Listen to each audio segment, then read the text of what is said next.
Hello aspirants, welcome to the legal beans. स्वागत है आपका आज के इस वीडियो में। जिस पल का अपन को बहुत समय से इंतज़ार था, आरजेएस की प्री की डेट कब आएगी, आज फाइनली राजस्थान हाई कोर्ट ने शाम को इस डेट को अनाउंस किया। और अभी तक आप सब लोग जान गए होंगे कि 27 जुलाई को आपका जो प्री का जो एग्ज़ाम है वो कंडक्ट कराया जाएगा। समय बहुत मिल गया है। जो हमने एक्सपेक्ट किया था, जो हमने एक शॉर्ट डाला था इस चैनल पे, आपने देखा होगा कुछ दिन पहले, उसमें हमने बात की थी कि जुलाई के शायद लास्ट वीक में या फिर अगस्त के फर्स्ट वीक में या मिड में पेपर को कंडक्ट कराया जा सकता है। और वैसा ही कुछ डेट सामने आई है। जुलाई के एंड में ही अपन को ये पेपर देखने को मिल रहा है। एंड सबसे बढ़िया बात जो एज ए एस्पिरेंट आप लोगों के लिए हुई है वो ये चीज़ कि आज 29 में, आज इस डेट के अनाउंस होने के बाद आपके पास लगभग पूरा जून है, आधा 27 दिन जुलाई के हैं। तो आपके पास एक इनफ प्रिपरेशन का है कि अगर आप थोड़े से डिस्ट्रैक्ट हो गए थे ये 3 ईयर जजमेंट के कारण, या जो भी खबरें चल रही थी बीच में, आपके पास एक इनफ टाइम है कि अपनी प्रिपरेशन को फिर से ऑन ट्रैक पे ला सकते हैं, फिर से थोड़ा फोकस्ड हो सकते हैं, और अगर कुछ कमियां रह गई थी तो उन चीज़ों को ठीक कर सकते हैं। हमने लास्ट वीडियो में ऑलरेडी बात किया था कि आरजेएस को लेकर क्या स्ट्रैटेजी हम फॉलो कर सकते हैं। 45 डेज़ प्लान को लेकर हमने बात किया था एंड स्ट्रैटेजीज़ को शेयर किया था। जो टिप्स थी वो मैंने बताई थी आपको कि आप क्या क्या चीज़ों का ख्याल रख सकते हैं। आज के इस वीडियो में हम बेसिकली ये समझने की कोशिश करेंगे कि किस तरीके से पूरा टाइमलाइन चला है 3 ईयर जजमेंट आने के बाद, एंड कितने एग्ज़ाम्स हैं जो अब लिस्टेड हो चुके हैं, जो अनाउंस्ड हो चुके हैं, जो आने वाले कुछ 1-1.5 महीने में आपको दिखेंगे होते हुए, और बहुत सारे स्टेट्स जो अभी उनकी डेट अनाउंस होने के कगार पे हैं, तो कभी भी उनकी भी डेट आ सकती है। छत्तीसगढ़, उसकी भी डेट कभी भी अनाउंस हो सकती है। एंड साथ में बात करेंगे राजस्थान के बारे में भी। तो शुरू करते हैं आज का वीडियो। एंड सबसे पहले अपन डिस्कस करते हैं कि लास्ट अभी 1 वीक के अंदर जो एकदम से भागदौड़ी मच गई है वो क्या है और किस तरीके से इस चीज़ को अपन देखते हैं, तो उसको समझने की कोशिश करते हैं। अभी तक तो मतलब 3 ईयर जजमेंट था तो उसके कारण स्ट्रेस अलग था अपना, एंड एकदम से सारे एग्ज़ाम्स पे रोक लग गई थी, कुछ एग्ज़ाम्स नहीं हो रहे थे, काफ़ी पैनिक की सिचुएशन बन गई थी कि कितना टाइम लगेगा। सुप्रीम कोर्ट में केस खिंचते ही जा रहा था, रिज़र्व था बहुत टाइम से, जजमेंट नहीं आ रहा था। फिर जजमेंट आया, उसके बाद इस सिचुएशन में थे अपन की कब डेट्स आएंगी, कैसा क्या रहेगा, एप्लीकेबिलिटी क्या रहेगी, एलिजिबिलिटी क्या रहेगी, किस तरीके से चीज़ों को टैकल करना है।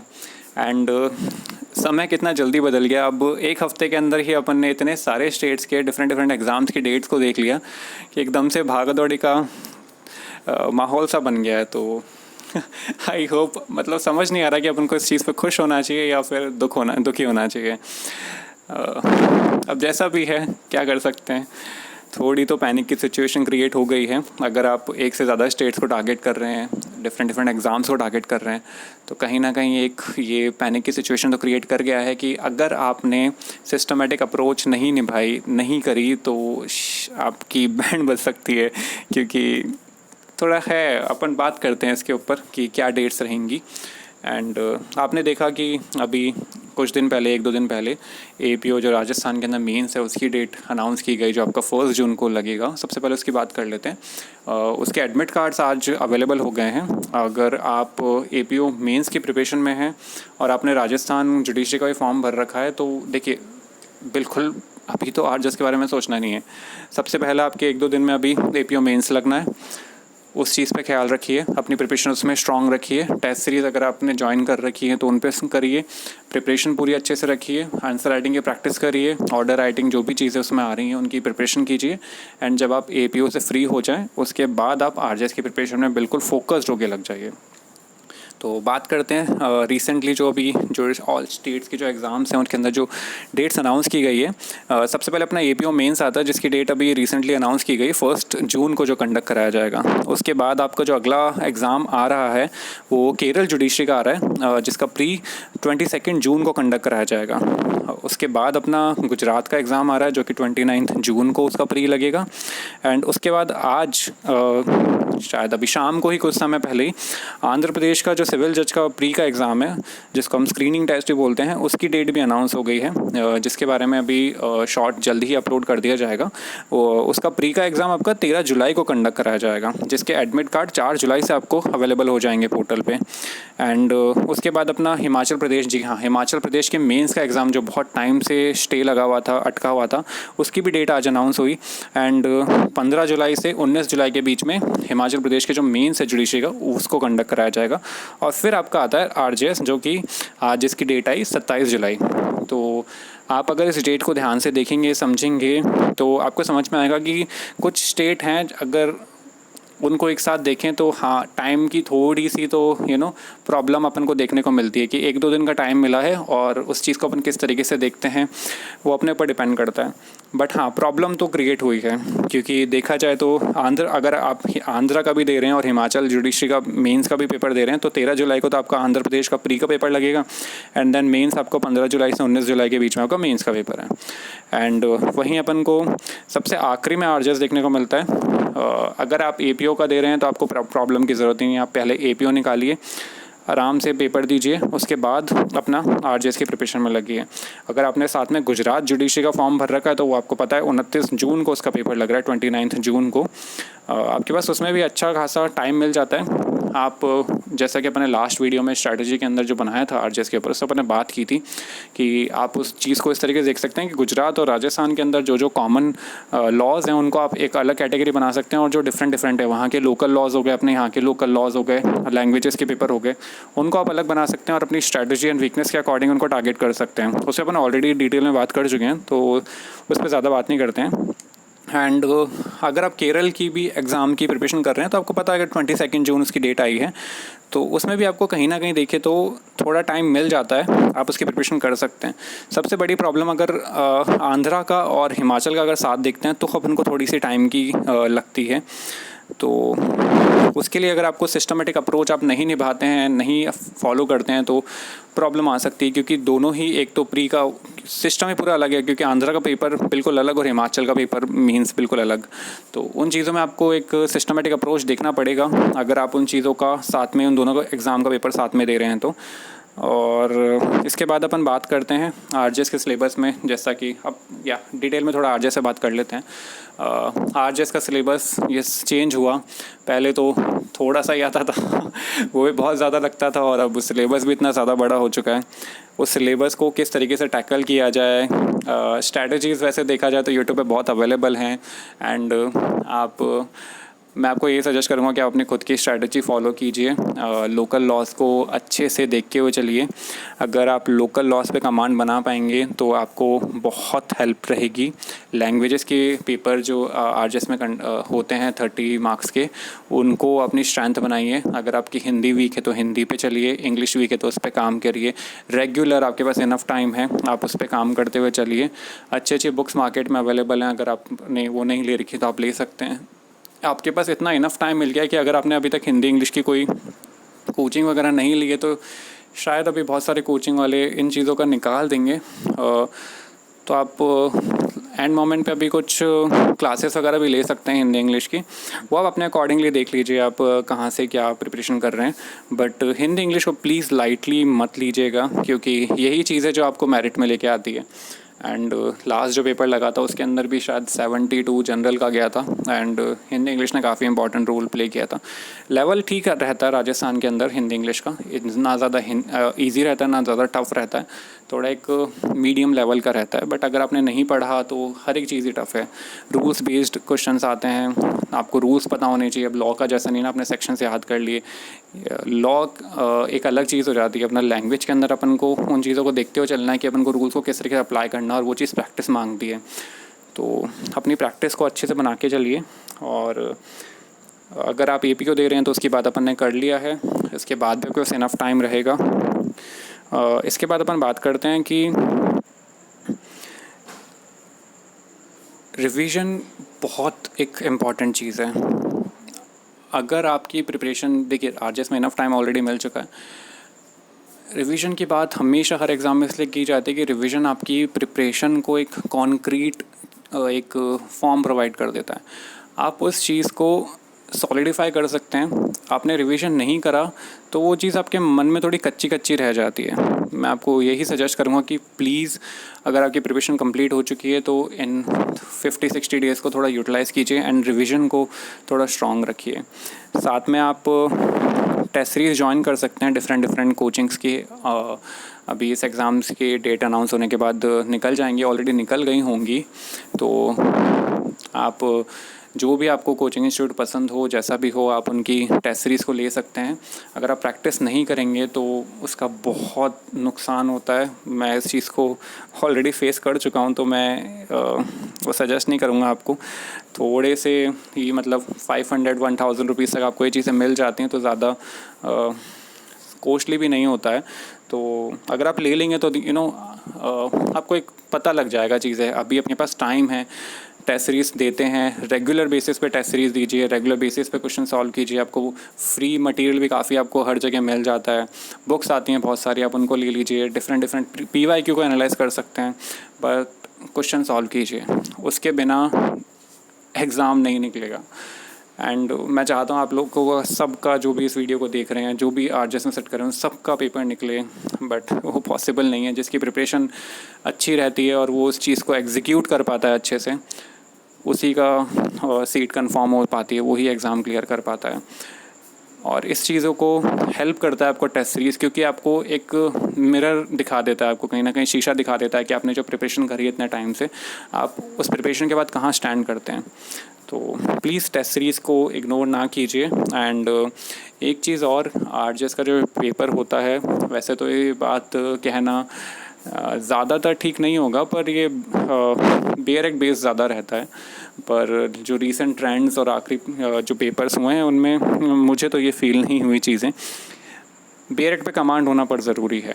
आपके 60 to 70% पेपर आपका बेयरक बेस्ड आता है। कुछ क्वेश्चंस आते हैं जो थोड़े इनडायरेक्ट बेस्ड, मतलब थोड़े से अलग लेवल के होते हैं, उनके लिए आपको शायद बुक रेफ़र करनी पड़ती है। एंड पर अगर आपने बेयरक पे कमांड बना रखी है, इंपॉर्टेंट सेक्शंस के आपके ऊपर कमांड, आपके हाथ कमांड है उसके ऊपर, तो आप आराम से पेपर क्रैक कर सकते हैं। एक सिस्टमेटिक अप्रोच लेके चलेंगे अगर आप, और वो सिस्टमेटिक अप्रोच अपन को कैसे पता लगेगी, उसके लिए अपन को पीवाईक्यू पेपर एनालाइज करना पड़ेगा।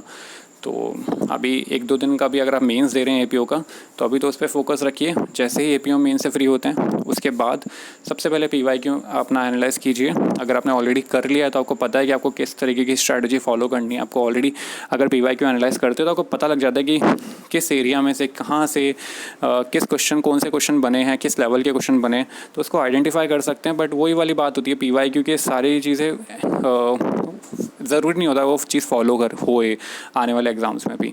तो बट अपन को एक आइडिया लग जाता है उस चीज़ से। तो पीवाईक्यू एनालाइज ज़रूर कीजिए। एंड ये सजेस्ट नहीं करूँगा कि मेंस को लेकर अभी चलिए, क्योंकि कंपटीशन बहुत आने वाला है।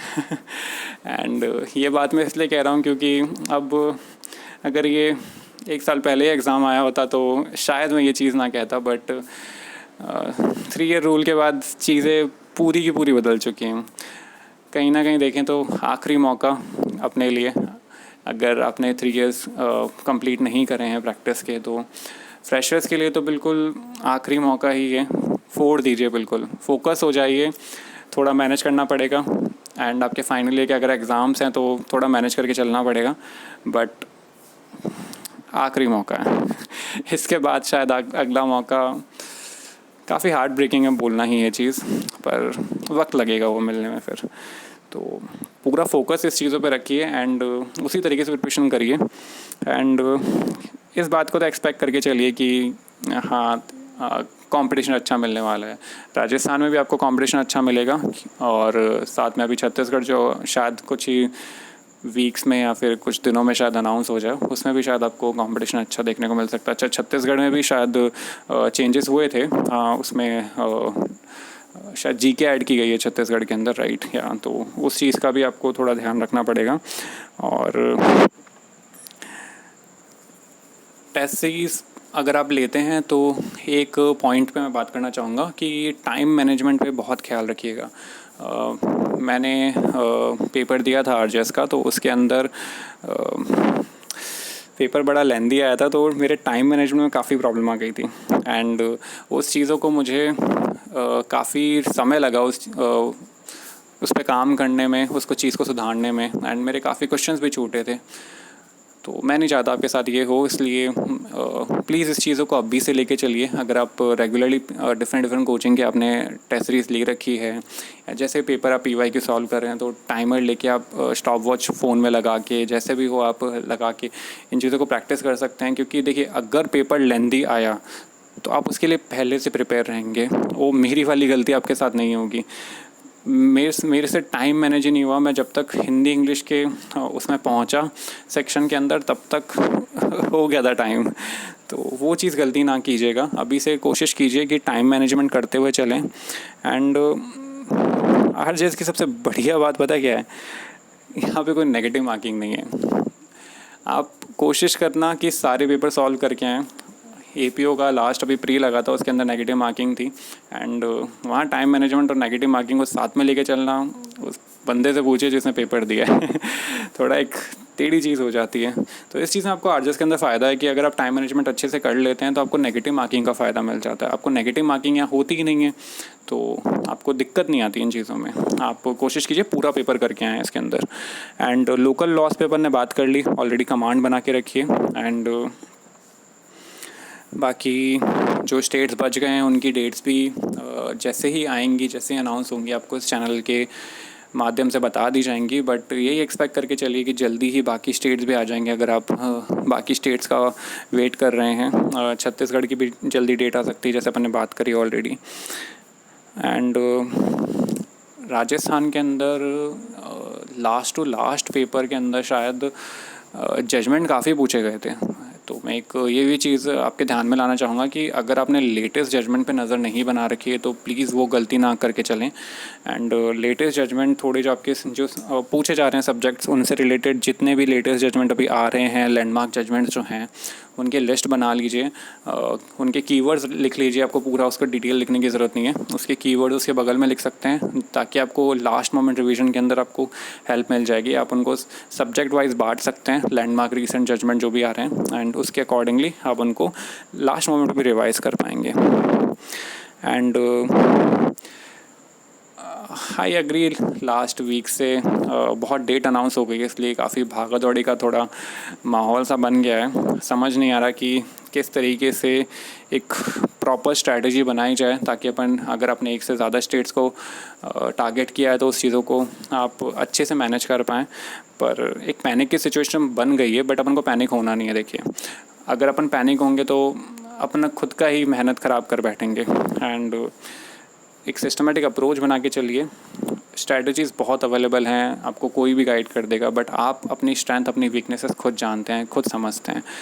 आप खुद को इवैल्यूएट कीजिए कि आप कौन सी स्ट्रैटेजी आप फॉलो करेंगे तो आपको ज़्यादा अच्छे से रिज़ल्ट मिलेंगे। आप उन्हीं चीज़ों को फॉलो कीजिए एंड पैनिक बिल्कुल ना हो चाहिए। और दैट्स ऑल। अपन ने सारे पॉइंट्स पे बात कर लिए लगभग। ज़्यादा ज़्यादा एपीओ के बारे में बात करना चाहूँगा। एपीओ के अंदर अपना आरपीएससी कंडक्ट करवाता है। आरपीएससी के जो रूल्स रहते हैं पेपर कंडक्ट कराने के, तो वो थोड़े से टफ़ रहते हैं, थोड़े से स्ट्रिक्ट रहते हैं। तो आपका अभी एपीओ का मेंस का पेपर लगने वाला है, जो कि अजमेर में अभी कंडक्ट होगा। आप एडमिट कार्ड के साथ जो आपको इंस्ट्रक्शन है उसका प्लीज़ अच्छे से पालन कीजिए, क्योंकि मैंने सेंटर पे इन चीज़ों को बहुत देखा है। अगर आप 5 मिनट भी देर होते हैं तो सेंटर पे आपको एंटर ही होने नहीं देते हैं। बच्चे रोने लग जाते हैं बाहर कि 5 मिनट क्या होते हैं। आप पूरे साल भर मेहनत करते हैं, उसके बाद भी सिर्फ 5 मिनट की देरी से आपको, और ऐसा भी नहीं कि वो सिर्फ राजस्थान से ही ट्रैवल करके आ रहे हों, बाहर बाहर स्टेट से बच्चे पेपर देने आए थे इन चीज़ों के अंदर। तो वो चीज़ें काफ़ी एक हार्ट ब्रेकिंग सी हो जाती है। एंड कोशिश कीजिए कि जो भी टाइम दिया हुआ है, शायद 9 बजे का टाइम दिया हुआ है, मुझे कंफर्म नहीं है, आपको एडमिट कार्ड पे उसकी पूरी डिटेल मिल जाएगी, तो उससे पहले ही रिपोर्ट कीजिए एंड अपने सारे डॉक्यूमेंट्स वगैरह उन चीज़ों को लेके चलिए। और जो भी इंस्ट्रक्शन दे रखे हैं, जैसा पेन वगैरह जो भी चीज़ें हैं, छोटी छोटी चीज़ें, उनका ख्याल रखिए। एंड क्योंकि ये आखिरी में जब ये चीज़ें होती हैं ना, अब आरपीसी ने तो कुछ भी इंस्ट्रक्शन वगैरह दे दिए, जैसे भी दे दिए, अब वो चीज़ें सेंटर पे किस तरीके से एग्जीक्यूट की जाती हैं, किस तरीके से उन चीज़ों का पालन किया जाता है, वो उसमें काफ़ी ज़मीन आसमान का फ़र्क आ जाता है। पर फिर भी आरपीसी टाइमिंग को लेकर काफ़ी स्ट्रिक्ट रहा है, क्योंकि चीटिंग के काफ़ी आपको पता है कि कितना कुछ हुआ है, तो टाइमिंग को लेकर वो ज़रूरी भी है। देखिए, तो कोशिश कीजिए कि टाइम से पहुँचें। अजमेर में है तो आप में से शायद बहुत सारे जने ट्रैवल करके जाएंगे। एंड अगर आप अजमेर से हैं तो ये तो बहुत बढ़िया बात है, बट अगर आप ट्रैवल करके जा रहे हैं तो एक दिन पहले ही ट्रैवल कर लें। एंड आपको प्लीज़ जल्दी पहुंचने की कोशिश कीजिए। So that's all. बाकी राजस्थान से रिलेटेड, आरजे से रिलेटेड, एपीयू से रिलेटेड आपको सारी इन्फॉर्मेशन और बाकी स्टेट्स जुडिशरी से जो भी आपको अपडेट्स आती हैं आपको इस चैनल पे मिल जाएंगी। तो प्लीज़ इस चैनल को सब्सक्राइब कीजिए और सपोर्ट कीजिए। कोशिश करेंगे कि जैसा भी हो पाए बनाई जाए वीडियोज़ और ताकि आपको हेल्प हो जाए और थोड़ा सिस्टमेटिक अप्रोच फॉलो की जाए इन चीज़ों के अंदर। अब that's all I guess. So wrap up करते हैं आज का video. Thank you so much. कोशिश कीजिए कि अपनी प्रिपरेशन अच्छे से रखिए and all the very best for APO mains. आज आपका एडमिट कार्ड आया तो आप प्लीज़ उसको डाउनलोड कर लीजिए एंड जो भी डॉक्यूमेंट्स आपको बता रखे हैं वो चीज़ डॉक्यूमेंट्स आप निकलवा लीजिए। ऑलरेडी अलग करके वो अपन ने ऑलरेडी शॉर्ट से बात कर ली है। बाकी जो भी एग्ज़ाम से रिलेटेड जो भी अपडेट्स आती हैं आपको इस चैनल पे मिल जाएंगी। So thank you so much for joining in. मिलते हैं नेक्स्ट वीडियो में। Thank you.